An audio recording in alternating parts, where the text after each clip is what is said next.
Donc pour la prédication, notre pasteur m'a demandé de lire 3 passages. Nous ouvrons à nouveau la parole de Dieu.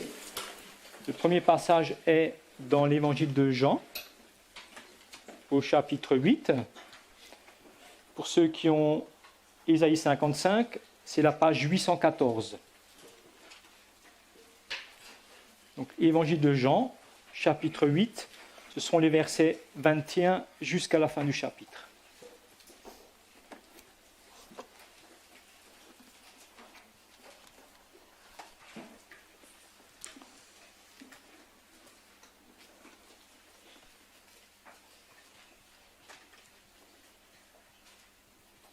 Jésus le dit encore, « Je m'en vais et vous me chercherez, et vous mourrez dans votre péché, vous ne pouvez venir où je vais. » Sur quoi les Juifs dirent, « Se tuera-t-il lui-même, puisqu'il dit, « Vous ne pouvez venir où je vais ?» Et il leur dit, « Vous êtes d'en bas, moi je suis d'en haut. Vous êtes de ce monde, moi je ne suis pas de ce monde. C'est pourquoi je vous ai dit que vous mourrez dans vos péchés. Car si vous ne croyez pas ce que je suis, vous mourrez dans vos péchés. » « Qui es-tu » lui dirent-ils. Jésus leur répondit, « Ce que je vous dis dès le commencement. J'ai beaucoup de choses à dire de vous et à juger en vous. Mais celui qui m'a envoyé est vrai, et ce que j'ai entendu de lui, je le dis au monde. » Ils ne comprirent point qu'il leur parlait du Père. Jésus leur dit donc, « Quand vous aurez élevé le Fils de l'homme, alors vous connaîtrez ce que je suis, et que je ne fais rien de moi-même, mais que je parle selon ce que le Père m'a enseigné. Celui qui m'a envoyé est avec moi. Il ne m'a pas laissé seul parce que je fais toujours ce qui lui est agréable. » Comme Jésus parlait ainsi, plusieurs crurent en lui. Et il dit aux Juifs qui avaient cru en lui, « Si vous demeurez dans ma parole, vous êtes vraiment mes disciples. Vous connaîtrez la vérité, et la vérité vous affranchira. » Ils lui répondirent, « Nous sommes la postérité d'Abraham, et nous ne fûmes jamais esclaves de personne. Comment dis-tu, vous deviendrez libres ?» En vérité, je vous le dis, leur répliqua Jésus. Quiconque se livre au péché est esclave du péché. Or, l'esclave ne demeure pas toujours dans la maison. Le Fils y demeure toujours. Si donc le Fils vous a franchi, vous serez réellement libres. Je sais que vous êtes la postérité d'Abraham, mais vous cherchez à me faire mourir parce que ma parole ne pénètre pas en vous. Je dis ce que j'ai vu chez mon Père, et vous faites ce que vous avez entendu de la part de votre Père. Ils lui répondirent, notre Père, c'est Abraham. Jésus leur dit, si vous étiez enfants d'Abraham, vous feriez les œuvres d'Abraham. Mais maintenant vous cherchez à me faire mourir, moi qui vous ai dit la vérité que j'ai entendue de Dieu. Cela, Abraham ne l'a point fait. Vous faites les œuvres de votre Père. Ils lui dirent, nous ne sommes pas des enfants illégitimes. Nous avons un seul Père, Dieu.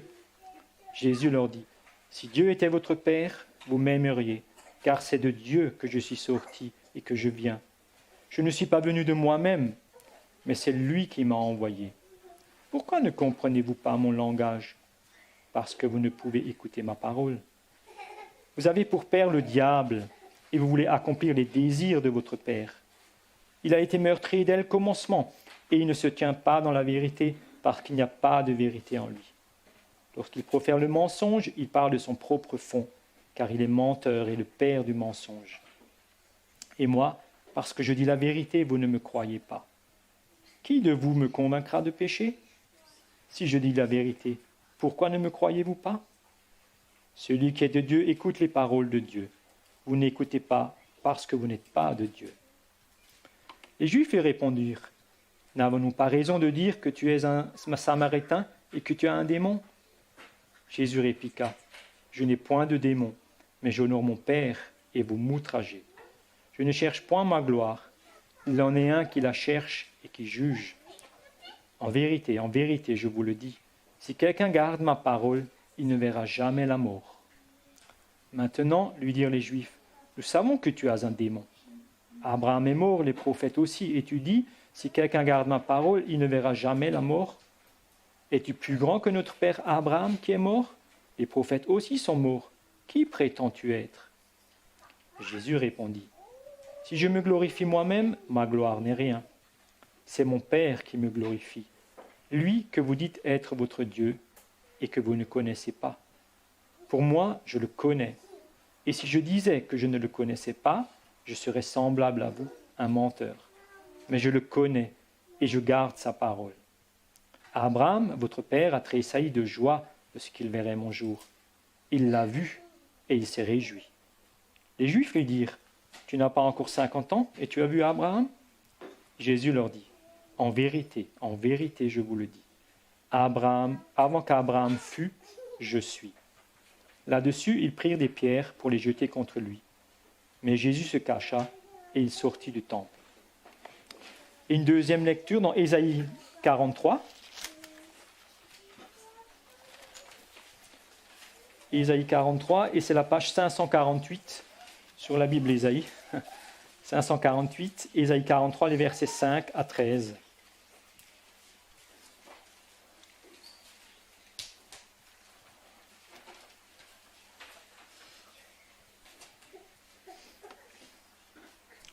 Ésaïe 43, verset 5. « Ne crains rien, car je suis avec toi. Je me ramènerai de l'Orient ta race, et je te rassemblerai de l'Occident. Je dirai au septentrion, donne, et au midi, ne retiens point. Fais venir mes fils des pays lointains et mes filles de l'extrémité de la terre, tous ceux qui s'appellent de mon nom, et que j'ai créés pour ma gloire, que j'ai formés et que j'ai fait. Qu'on fasse sortir le peuple aveugle qui a des yeux et les sourds qui ont des oreilles. Que toutes les nations se rassemblent et que les peuples se réunissent. Qui d'entre eux a annoncé ces choses? Lesquels nous ont fait entendre les premières prédictions? Qu'ils produisent leurs témoins et établissent leurs droits, qu'on écoute et qu'on dise « c'est vrai ». Vous êtes mes témoins, dit l'Éternel, vous et mon serviteur que j'ai choisi, afin que vous le sachiez, que vous me croyez et compreniez que c'est moi. Avant moi, il n'y a point été formé de Dieu, et après moi, il n'y en aura point. C'est moi qui suis l'Éternel, et à part moi, il n'y a point de sauveur. C'est moi qui ai annoncé, sauvé, prédit. Ce n'est point parmi vous un Dieu étranger.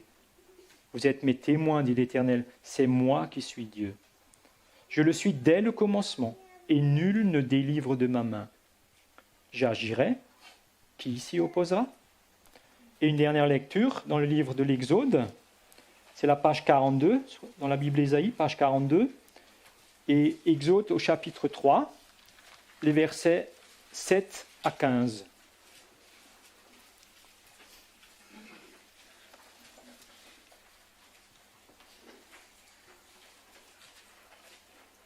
Donc Exode 3, 7 à 15 et page 42 sur Ésaïe. Donc c'est l'Éternel qui parle à Moïse. L'Éternel dit, « J'ai vu la souffrance de mon peuple qui est en Égypte, et j'ai entendu les cris que lui font pousser ses oppresseurs, car je connais ses douleurs. Je suis descendu pour le délivrer de la main des Égyptiens et pour le faire monter de ce pays dans un bon et vaste pays, dans un pays où coule le lait et le miel, dans les lieux qu'habitent les Cananéens, les Hétiens, les Amoréens, les Phéréziens, les Éviens et les Jébusiens. Voici les cris d'Israël sont venus jusqu'à moi, et j'ai vu l'oppression que leur font souffrir les Égyptiens. Maintenant, va, je t'enverrai auprès de Pharaon, et tu feras sortir d'Égypte mon peuple, les enfants d'Israël. » Moïse dit à Dieu, « Qui suis-je pour aller vers Pharaon et pour faire sortir d'Égypte les enfants d'Israël ?» Dieu dit, « Je serai avec toi. Et ceci sera pour toi le signe que c'est moi qui t'envoie. Quand tu auras fait sortir d'Égypte le peuple, vous servirez Dieu sur cette montagne. » Moïse dit à Dieu, « J'irai donc vers les enfants d'Israël et je leur dirai, « Le Dieu de vos pères m'envoie vers vous. » Mais s'ils me demandent quel est son nom, que leur répondrai-je?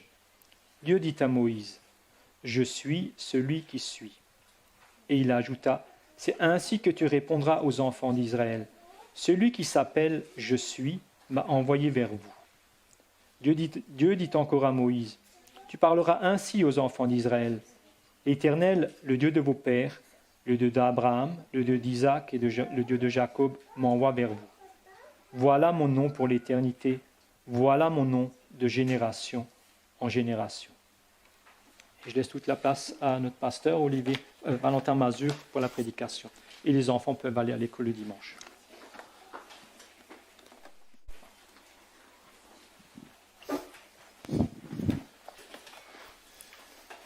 Bonjour à tous. Je ne sais pas si je dois prendre ça comme un compliment quand on me confond avec Olivier. C'est un plaisir pour moi d'être au milieu de vous et de pouvoir ouvrir la Bible ensemble ce matin et nous laisser enseigner par le Seigneur. Et ce matin, nous commençons une nouvelle série dans l'évangile de Jean. Et voici ce matin un peu une prédication d'introduction à un nouveau thème qu'on va voir ces prochaines semaines. Donc il y a le questionnaire, je ne sais pas s'il en reste encore, je vois qu'il en reste quelques-uns, donc si certains veulent le questionnaire, n'hésitez pas à vous servir, ça peut vous aider en théorie à suivre un peu la prédication. Que diriez-vous si vous pourriez rencontrer Dieu ? Je veux dire réellement, en personne, le voir, passer du temps avec lui, voir son caractère, sa manière d'être, entendre ses paroles. Si vous pouviez réellement le voir en personne à côté de vous. Si on s'arrête là déjà un instant et qu'on mettait par écrit tout ce qui nous passait par la tête à ce stade, il y aurait sans doute des réactions telles que « Waouh, ce serait fantastique !» Voici enfin quelqu'un qui va m'aimer pour ce que je suis réellement. Ce serait fantastique. Quelqu'un en qui je pourrais avoir pleinement confiance. Que j'accueillerais avec joie peut-être. Que j'écouterais sans réserve toute la journée et même peut-être la nuit. Envers qui on aurait une certaine révérence. Quelqu'un qui serait sûrement pleinement en phase avec moi. Un ami, un confident. Quelqu'un qui me dira peut-être toute la vérité sur moi-même et que j'écouterai. D'une certaine manière, on a un peu commencé ce thème avec cette découverte de Dieu à travers le prophète Osée. Peut-être que ça vous évoque certains souvenirs où le prophète Osée nous a révélé certains aspects du cœur de Dieu. Vous vous rappelez peut-être les grands thèmes comme celui de la justice, le jugement de Dieu, son amour, son pardon. Et nous continuons maintenant de voir de quelle manière Dieu se révèle, maintenant à travers l'évangile de Jean. Voilà un super programme, n'est-ce pas ? Qui ne serait pas enthousiaste à l'idée de ce qui va arriver les prochaines semaines, à l'écoute de telles paroles ? Écoutez Dieu nous parler. Et pourtant, voyez-vous le ton de notre passage que nous avons lu en Jean, chapitre 8. Ça ne semble pas si joyeux que cela. Vous avez noté ça ? On a plutôt l'impression ici d'être propulsé au milieu d'une diatribe ou d'une argumentation. On a plutôt une discussion musclée, n'est-ce pas ? L'ambiance semble plutôt électrique ici, au chapitre 8. C'est le premier point pour nous ce matin dans cette prédication. Des réactions mitigées à la vue de l'Éternel. Des réactions mitigées à la vue de l'Éternel. Il faut savoir que le contexte de notre passage démarre un peu plus tôt, au chapitre 2, où un homme apparaît depuis peu en Israël. Un homme né d'une femme connue de plusieurs, un certain Jésus, qui dérange par les actes qu'il produit. Sa notoriété grandissante, le message qu'il véhicule. Nous découvrons un homme qui parle comme personne d'autre avant lui. Un homme qui possède un message qui parle de vie éternelle, qui en montre clairement le chemin. Un message qui ne manque pas de dire la vérité, sans détour, sans compromis, qui ne laisse personne indifférent, mais qui attire beaucoup de monde à sa suite. À certaines déclarations de Jésus, les foules qui le suivent en sont bouleversées, ne savent que trop penser. Qui est cet homme ? Qu'est-ce qui se passe aujourd'hui en Israël ? Et c'est là qu'entre en scène, dans notre texte, un groupe de personnes que Je pense en milieu évangélique, nous connaissons fort bien, ce sont les pharisiens. On a déjà un peu tous entendu parler. Donc qui sont les pharisiens? Eh bien, c'est ceux qui représentent le parti le plus extrême de la religion juive à l'époque. Ceux qui voulaient revenir à l'obéissance stricte de la loi, aux Écritures. Ils méditaient cela, ils connaissaient cela par cœur. Ils se disaient eux-mêmes les séparés du peuple. C'était, si on veut, les modèles religieux de l'époque. Les hommes saints par excellence, ceux qui connaissent Dieu. Si vous vouliez connaître quelque chose à propos de Dieu, il fallait aller voir les pharisiens. Là, vous dites peut-être, mais c'est super. Si ce groupe de personnes qui valorisent tellement la parole de Dieu rencontre Jésus, ça peut être qu'une bonne collaboration, n'est-ce pas? Et voyez-vous ce qui se passe dans ce passage? Que se passe-t-il ici? Ils agissent plutôt comme des policiers qui tenteraient d'arrêter une personne qui influencerait de manière négative la foule. Si vous êtes peut-être un peu plus jeune, enfin, sans vouloir présumer, parce que moi-même, là, je commence un peu à sortir de ma zone de confort, mais on parle beaucoup d'influenceurs aujourd'hui sur Internet. Je pense que vous avez déjà un peu tous entendu ça.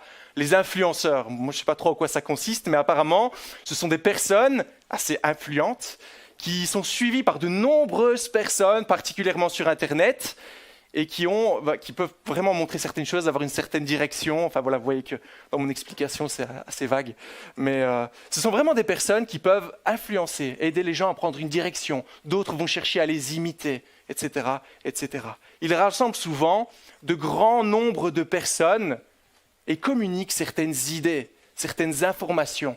Et ça change parfois la manière de penser de certains. Et bien là, c'est comme si Jésus était un influenceur, mais vu d'un mauvais œil par certains groupes qui cherchent à l'arrêter. Mais savez-vous ce qui a particulièrement dérangé les pharisiens?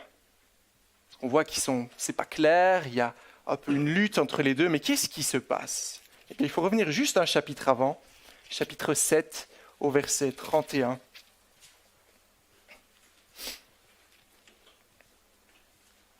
Où je lis « Beaucoup parmi la foule crurent en lui et ils disaient « Le Messie, quand il viendra, fera-t-il plus de signes miraculeux que n'en a fait celui-ci » Le Messie est parmi nous. De quoi parle la foule? Le Messie, qui était-il? C'était la personne tant attendue par les Juifs, car c'était celui qui allait libérer Israël de ses ennemis, celui qui rendrait libre cette nation, qui la rendrait indépendante. Et tout au long de l'Ancien Testament, l'Écriture nous promet la venue d'une telle personne. Et ce peuple l'attendait impatiemment. Le Messie, c'était en fait une personne vraiment, vraiment importante, comparé à un roi qui allait venir, un guerrier qui viendrait sauver son peuple et remettre enfin l'ordre dans le pays qui était sous l'autorité, sous la domination d'autres pays comme Rome ou d'autres avant eux. Quelle déclaration incroyable, n'est-ce pas alors? Mais ça dérange.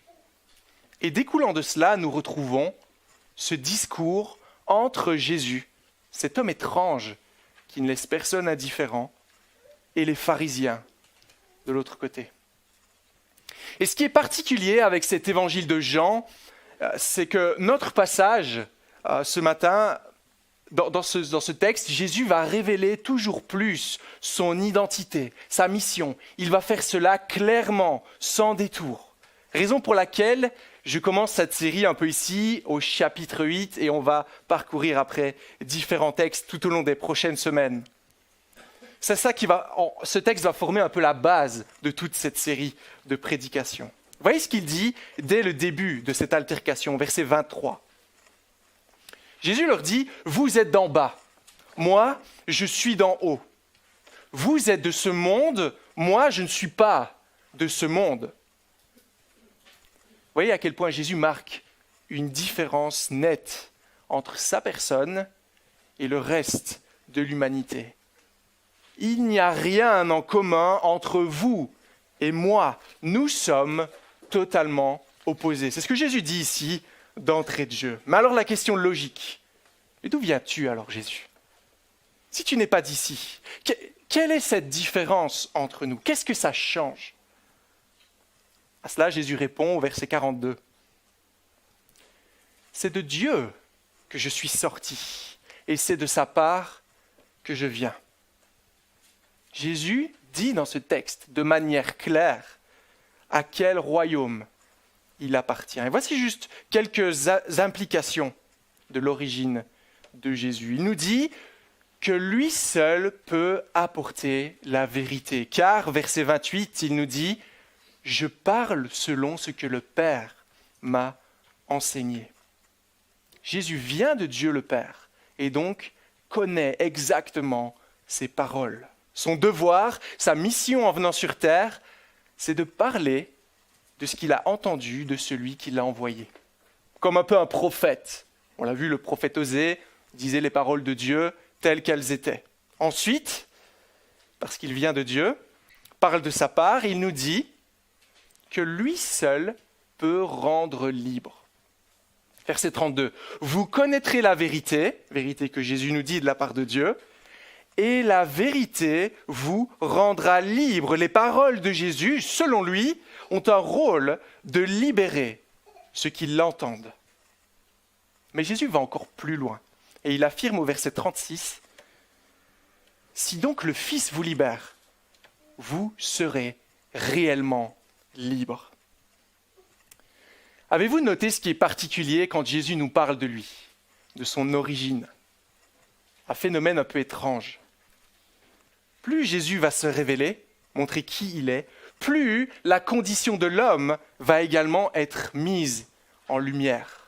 Un peu comme si vous rentriez dans une pièce sombre, vous avez du mal à distinguer ce qui se trouve à l'intérieur. Vous savez plus ou moins qu'il y a un tableau, mur, un fauteuil, un lit, un bureau, mais rien de plus. Et que tout d'un coup, vous ouvrez le volet et que le soleil, la lumière du soleil rentre dans la pièce. Et là, vous voyez apparaître tout ce qui se trouve exactement dans cette pièce. Le bon, mais aussi le moins bon. Vous voyez que cette chambre est bien équipée, mais vous voyez dans le coin du mur de la moisissure qui apparaît, le papier peint qui tombe, l'ampoule qui ne fonctionne pas. C'est un peu ce qui se passe avec Jésus. Lorsqu'il nous parle de lui, qu'il révèle la lumière de Dieu, eh bien cela donne le reflet, cela révèle qui est l'homme. Jésus, en révélant les paroles de Dieu, nous montre que le monde a un problème. Et son discours prend inévitablement la forme d'un jugement. Il nous dit que le monde est en fait esclave et que le monde a besoin d'être libéré. En parlant de ce qu'il a entendu de la part de son Père, Jésus met le doigt sur le plus grand problème de l'homme. Il nous dit au verset 34, de manière assez solennelle, « En vérité, je vous le dis, toute personne qui commet le péché est esclave du péché. » Le péché, toute notre rébellion, tout ce qui correspond à notre rejet de Dieu. Celui qui commet cela est esclave du péché. Vous voyez, Jésus, en nous apprenant qui il est, nous apprend en fait que nous avons besoin de lui. Et voici précisément des paroles qui dérangent. Voilà ce qui dérange à son époque. Déjà, voici à qui il s'adresse ici. Les pharisiens, c'est le haut du panier, n'est-ce pas? C'est des gens qui savent de quoi ils parlent. Les pharisiens, eux, ils sont assurés d'être libres. Ils font partie de la descendance d'Abraham. Ils sont en bonne voie pour le salut. Ils font partie depuis leur naissance de la famille de Dieu. Et sans vouloir cautionner les paroles des pharisiens dans ce texte, comment réagirions-nous si une personne ce matin sortait de nulle part et nous disait les 4 vérités, même pour notre bien? On dirait peut-être, mais de quelle manière me parles-tu comme cela? Qui es-tu pour me parler ainsi? Quel est le lien entre toi et moi? Passe ton chemin, je t'ai rien demandé. Et là, on pourrait se dire, mais quand même, Jésus, vois-tu le poids, vois-tu l'importance, la gravité de ce que tu es en train de nous dire ici? C'est pas rien, c'est pas rien. Nous sommes versés dans l'Écriture, nous connaissons tout ce que la Bible enseigne. De quel droit peux-tu dire, moi je viens de Dieu. Moi j'ai la vérité de Dieu. Moi je connais votre situation mieux que vous-même. Moi je rends libre. Écoutez mes paroles et vous ne goûterez pas à la mort. Si je vous dis ce matin que je peux battre le record du monde de 100 mètres, de 9 secondes 58, détenu par Usain Bolt, est-ce que vous allez me croire? Lina dit non. Pourquoi? Parce qu'on voudrait s'attendre à voir certaines choses, n'est-ce pas? Je ne sais pas, que je sois peut-être 2 fois plus grand que je le suis, beaucoup plus musclé peut-être, que je m'entraîne 6 jours par semaine de manière intense, que je sois peut-être une personnalité connue. Vous voyez, dire une chose, c'est facile, mais affirmer être quelqu'un d'important ou accomplir de grandes choses, ça doit pouvoir se voir. De quel droit cet homme peut-il nous parler ainsi? Et voyez, même s'il s'agit d'une histoire plutôt lointaine, n'avons-nous jamais eu le même genre de raisonnement? De quel droit la Bible me parle-t-elle comme elle le fait? Comment peut-elle nous dire ce qu'elle nous dit? Après tout, il ne s'agit que d'une parole écrite par des hommes à une époque lointaine. Comment peut-elle savoir ce qui se trouve dans mon cœur aujourd'hui, 28 mai 2023? Mais quelles sont mes aspirations, mes motivations, même me parler d'éternité? Et ça va loin, car les Juifs vont jusqu'à considérer Jésus, ses paroles, ils le considèrent comme possédé d'un démon. Qui peut dire cela sans être totalement fou, aliéné? Si je vous regarde ce matin, et je vous dis, oh, ton teint est pâle, tu n'as pas l'air très en forme, tu as l'air fatigué. À mon avis, tu devrais consulter parce qu'il y a quelque chose qui ne va pas. Vous allez me dire, oui, mais ça va, j'ai eu une semaine assez chargée, et puis je prends des vitamines, je fais ma petite médication chez moi, je regarde sur Internet comment être en forme. Et si maintenant, je suis un médecin de renommée, que je vous dis les mêmes paroles, tout d'un coup, ça prend du poids, n'est-ce pas? Ah, tu penses que quelque chose ne tourne pas rond avec moi? Tu penses que je devrais consulter? C'est pour ça que Jésus va alors faire une révélation sans pareille, qui va littéralement couper court à toute discussion et donner un poids monumental à ces paroles. C'est notre deuxième point ce matin. Je suis et parmi nous. Je suis et parmi nous. J'aimerais qu'on lise juste dans notre texte, à partir du verset 52, Jean chapitre 8, à partir du verset 52.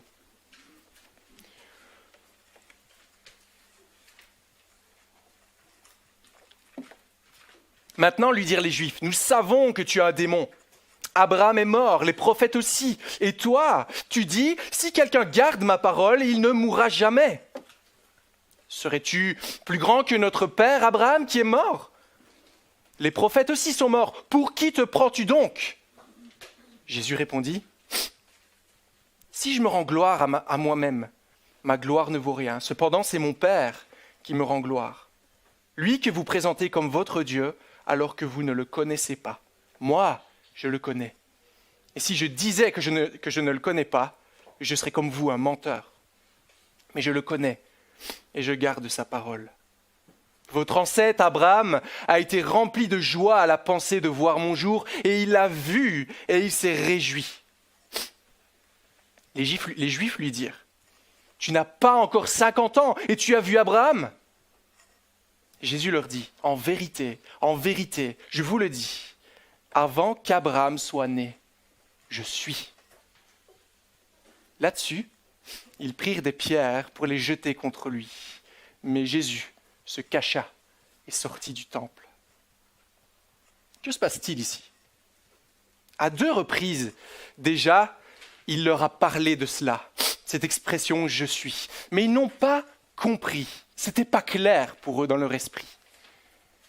Les mots du verset 58, ici, sont une expression très claire dans la pensée de l'époque, peut-être plus claire encore qu'aujourd'hui. Comme nous le révèle d'ailleurs le verset 59 et cette réaction assez violente. Ces paroles ne laissent personne indifférent. Mais que veut dire Jésus par là? Avant qu'Abraham soit né, je suis. Cette expression prend racine particulièrement en Ésaïe chapitre 40 jusqu'au chapitre 55 où elle apparaît à plusieurs reprises pour nous parler de la manière dont Israël sera sauvé. Et ça parle toujours d'une seule et même personne. On l'a lu, Ésaïe 43, je relis juste le verset 10. « Vous êtes mes témoins, déclaration du Seigneur, mon serviteur, celui que j'ai choisi, afin que vous sachiez, que vous me croyiez et que vous compreniez que c'est moi, ou que je suis. » Ici, le contexte exige que « c'est moi » signifie « je suis le même » ou « je suis éternellement le même », voire « je suis Yahvé ». Cette expression en Ésaïe 43 fait directement lien à Exode chapitre 3 qu'on a lu également, et je pense que beaucoup d'entre nous connaissent, lorsque Moïse voit Dieu dans le buisson ardent, parle à Dieu dans le buisson ardent. Il dit, mais quand je dois aller trouver le Pharaon ou les Égyptiens, s'il me demande qui t'envoie, que lui dirai-je? Vois ce que tu diras aux Israélites. Je suis, m'a envoyé vers vous. Donc comprenez bien ici, il ne s'agit pas d'une faute de grammaire ou d'une erreur de traduction, comme certains peuvent le croire à certains moments, mais il s'agit d'un titre solennel qui seul peut être attribué à Dieu. Toute autre personne qui s'appliquerait ce titre avec tout ce que cela représente aurait commis un blasphème, pas un adultère, un blasphème. Et il devrait subir la colère divine. Dans l'Ancien Testament, plusieurs ont essayé cela. La grande ville de Babylone, Ésaïe 47, verset 8. Il disait, « C'est moi, nous sommes tout-puissants », et ils ont été totalement détruits. Encore l'Assyrie, Sophonie chapitre 2, verset 15. « Moi et rien que moi, nous allons subvenir à nos besoins, nous allons prospérer. Moi et rien que moi, je suis. » Mais aujourd'hui, elle est en ruine. Mais alors, que veut dire Jésus lorsqu'il s'applique ce titre? Eh bien, il revendique simplement la divinité attribuée à l'Éternel. Vous voyez, il n'y a pas d'ambiguïté ici. Il annonce déjà de manière très solennelle, en vérité, je vous le dis. Et à partir du moment où cela est clair pour les Juifs, ils cherchent à le tuer, pour blasphème. Qui est donc cet homme qui dérange par son discours, ses actes, son autorité? Jésus est le « je suis ». Jésus s'attribue le nom sacré de Dieu. Il est Dieu lui-même. Il est Dieu qui vient sauver le monde de ses péchés. C'est ce qu'il est en train de nous dire ici, dans ce chapitre 8, et même avant. Vous voyez juste encore toute la richesse de cette expression.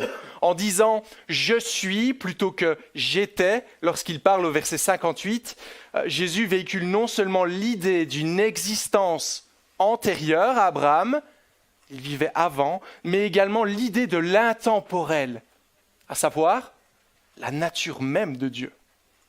C'est Dieu lui-même, l'Éternel, engendré éternellement, le Fils éternel de Dieu, est là. Notez également Abraham, qui fut rempli de joie en voyant, de manière prophétique, le jour de Jésus. Pourquoi est-il dans la joie? Car Abraham sait que quand le Messie arrivera, le salut de Dieu arrivera. Car Dieu, selon Ésaïe 40, vient lui-même visiter son peuple pour le libérer totalement. Donc Jésus ici, comme la foule semble l'appeler, le scander, semble bien être le Messie, loin de Dieu, celui qui libère son peuple. Et nous comprenons un peu mieux pourquoi tout Israël est dans le trouble face à ces paroles, ces actes, ces miracles qui ne font qu'attester que Dieu est venu visiter sa création. Vous voyez tous ces signes, ces miracles que l'on voit. Bon, là, on est dans le chapitre 8, mais si vous connaissez un peu l'évangile de Jean, il y a de grands miracles qui sont là pour montrer que Jésus n'est pas n'importe qui. Il ne fait pas ça juste pour impressionner, mais pour attester que Dieu est parmi nous. Il y a 3 années maintenant, quand j'habitais encore à Bruxelles, il y avait la visite du président Trump. Il était venu. Et qu'est-ce qui se passait à Bruxelles? Il y avait de l'effervescence dans tous les sens. La police, aux quatre coins des rues, on bloquait les rues, on empêchait l'accès. Il y avait les hélicoptères qui tournaient autour, la cavalerie qui était en marche, prête à réagir en cas de problème. Et tout le monde, même sans savoir que le président Trump venait, savait, juste en voyant cela, qu'une personnalité allait arriver. Qui est en visite sur terre à cette époque, dans notre texte? Eh bien, c'est le Dieu éternel, existant en trois personnes de divinité égale. Père, Fils, Saint-Esprit qui vient visiter sa créature. Il est normal qu'il y ait beaucoup de choses qui troublent à cette époque. Voyez encore ce qui est incroyable. Jésus nous dit que lui seul peut sauver. Lui seul est le moyen d'être sauvé, le seul moyen d'obtenir le pardon des péchés. Et on voit ici qu'en fait, le moyen pour être sauvé ne prend rien de moins que Dieu lui-même. Dieu lui-même. Et pourtant, voyez-vous ce qui est surprenant dans l'attitude des uns et des autres. Voici Jésus qui montre qui il est. Et les gens sont très mitigés. Voire ils cherchent même à éteindre son témoignage. Ils ne veulent pas en savoir plus. Oh, on ne veut pas de lui ici, on ne veut pas de ça en Israël. Alors que tous les signes sont clairs, ils ne lui laissent pas une chance. Alors que toutes ces prophéties s'accomplissent par la personne de Jésus, ah non, on ne veut pas de lui. Voici le Messie, voici le Sauveur d'Israël, celui qu'ils attendaient depuis tellement de temps. Et lorsqu'il apparaît, on tire la tête. C'est pas ce qu'on voulait. Imaginez, vous êtes enfant. Tous les jours pour aller à l'école, vous devez faire 10 km à pied. Peut-être c'est même véridique pour certains plus anciens. Tous les jours, vous devez faire 10 km aller, 10 km retour, c'est fatigant. Et un jour, vos parents vous disent, quand tu auras 18 ans, on va t'offrir un cheval. Un cheval, ce sera beaucoup plus simple. Et là, vous commencez à réfléchir et vous dites, mais c'est incroyable, toute ma vie va changer. Je pourrais aller plus vite à l'école, je serai moins fatigué. Si même je travaille après, je pourrais me rendre beaucoup plus facilement sur mon lieu de travail. Et là, vous languissez après ce jour. Chaque jour, vous pensez à cela. Et vous imaginez même à quoi est-ce qu'il va ressembler.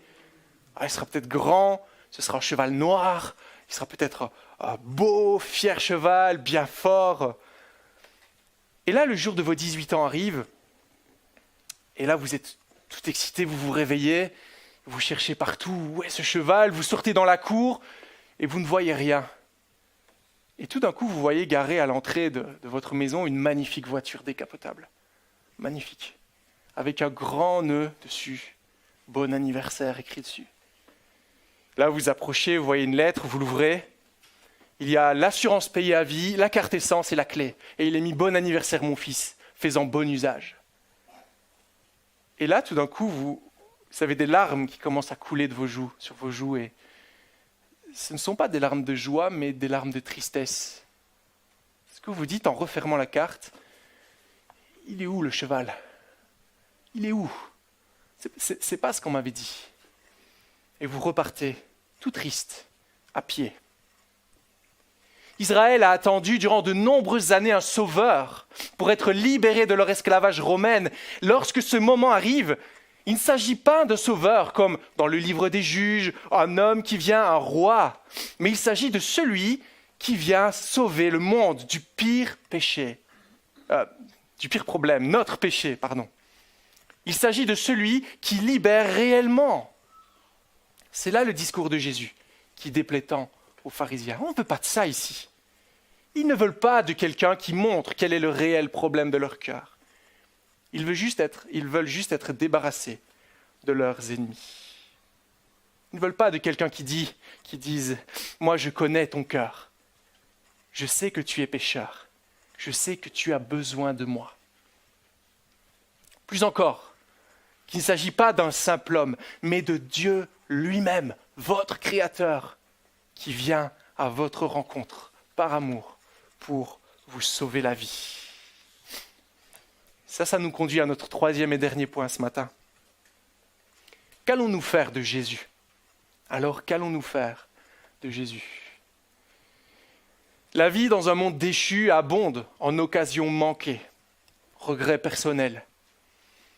Si vous vivez dans le même monde que moi, vous savez que notre quotidien peut être fait de nombreux regrets, de mauvais choix. Si j'avais su, j'aurais pas pris cette direction, j'aurais plutôt été par là. Conséquences malheureuses et autres. Ne ratons pas le train avec Jésus ce matin, car il s'agit ici du thème le plus important de notre vie. C'est ce que nous allons voir ces prochaines semaines.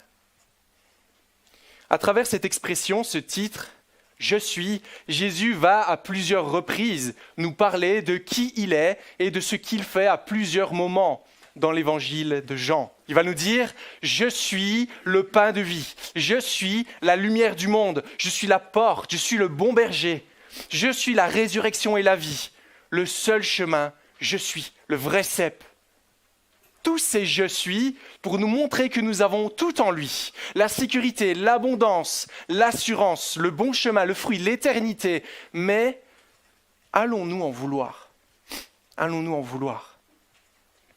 Et surtout, prenons conscience que ce que Jésus est ici, et que nous allons voir ces prochaines semaines, c'est la représentation exacte, dans toute sa profondeur, son essence, sa valeur, son authenticité, du Dieu éternel, créateur, 3 fois saint, comme il l'a dit ici, par ce « je suis ». C'est lui-même qui marche parmi nous. C'est lui-même qui vient rencontrer sa création, lui-même qui vient nous secourir pour nous sauver. Celui qui a créé toutes les étoiles que même à notre époque on ne peut pas comptabiliser. Ce même Dieu, tellement grand, tellement infini, a quitté son trône de gloire pour s'approcher de nous. Il y a ici un message, une série qui sera dirigée vers 3 types de personnes ce matin. Cette série sera utile pour fortifier ceux qui sont déjà chrétiens, ceux qui sont déjà ses enfants. Comment est-ce qu'on les reconnaît ? Eh bien, Jésus nous dit, au verset 31, «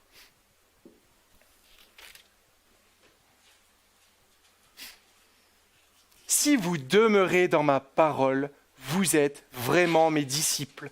Vous connaîtrez la vérité et la vérité vous rendra libre. » Ceux qui sont les vrais disciples de Jésus sont ceux qui écoutent ses paroles, qui demeurent dans ses paroles, qui lui obéissent, qui savent qu'en Christ se trouve la vie. Bien, si vous vous retrouvez dans cette catégorie ce matin, cette série sera utile pour fortifier votre foi. Car en apprenant à connaître toujours plus qui est notre Dieu, ça nous donnera toujours plus d'assurance, de joie et de dépendance en lui. Mais cette série s'adressera également à ceux qui le rejettent, un deuxième groupe de personnes, ceux qui ne croient pas en lui. Comment est-ce qu'on le reconnaît ? Il nous dit cela au verset 37.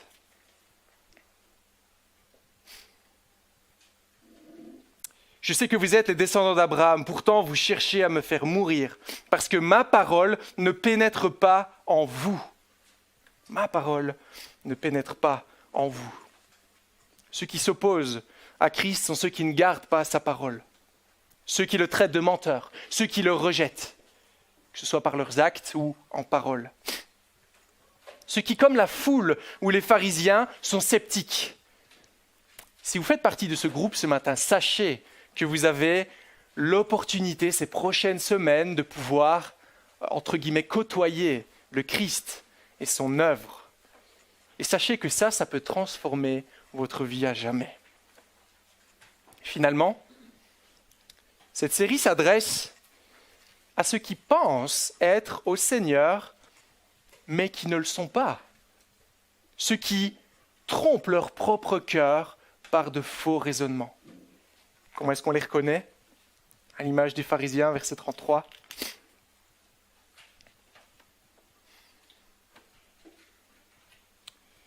Ils lui répondirent, « Nous sommes la descendance d'Abraham. Nous n'avons jamais été esclaves de personne. Comment peux-tu dire, vous deviendrez libres ?» En vérité, je vous le dis, leur répliqua Jésus. Toute personne qui commet le péché est esclave du péché. Voici un grand danger pour certaines personnes, particulièrement qui se trouvent dans nos églises aujourd'hui, qui se croient libres alors qu'ils ne le sont pas du tout, qu'elles ne le sont pas du tout, qui se pensent enfants de Dieu alors qu'elles sont toujours dans leur péché. Et voyez, une telle série nous permettra de voir si réellement nous suivons Jésus, si réellement nous marchons à sa vérité. Vous voyez, il est facile de dire que nous aimons Jésus, mais quand il nous parle avec franchise, quand il parle à notre cœur, que pensons-nous réellement? Est-ce qu'on a tendance à faire le tri dans ce qu'il nous dit? Le peuple d'Israël attendait avec impatience la venue du Messie, celui qui allait les sauver. Et quand il se présente, il ne semble pas correspondre à nos désirs. Et nous ce matin, quand Jésus se présente par sa parole, correspond-il à nos désirs ou il n'est pas le Seigneur que nous voudrions? Voudrions-nous d'un autre? Préférons-nous peut-être la vie sans lui? Prenons conscience que notre attitude face à Jésus, ses paroles, même ces prochaines semaines, révélera en fait où nous en sommes par rapport à cela. On se posera la question, qu'est-ce que ça change pour moi d'être en Christ? Et de la réponse à cette question découlera où nous en sommes, si réellement nous sommes chrétiens ou si nous ne le sommes pas. Donc je vous invite à continuer à notre découverte de qui est Dieu. On l'a vu aussi bien dans l'Ancien Testament, comme on le voit maintenant dans le Nouveau Testament, Dieu se révèle. Dieu veut nous attirer à lui. Dieu, comme il a dit en Osée chapitre 2, veut nous séduire, nous guérir, faire de nous son peuple, nous offrir un salut total en Jésus-Christ. C'est le thème que nous allons voir ces prochaines semaines. J'espère que vous avez mis un peu l'eau à la bouche. Et je vais m'arrêter là ce matin.